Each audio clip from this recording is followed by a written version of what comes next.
Hello everyone, welcome back to Guide to Everything.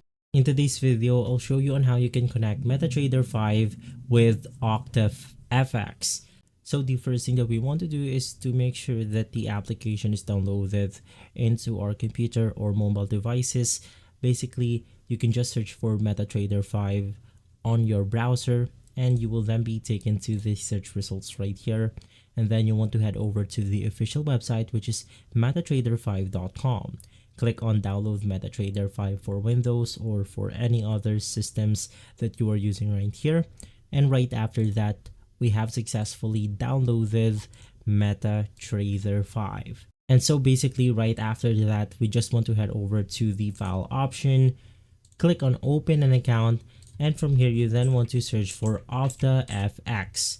Hit on find your company, and then we have the Octa or Octa Market Incorporated. Click on the next button, click on connect with an existing trade account, and from there you then want to paste the login and password that you have gotten from your OctaFX dashboard.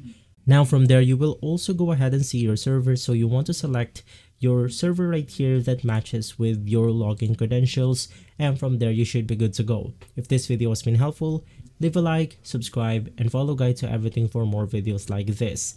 Thanks for watching.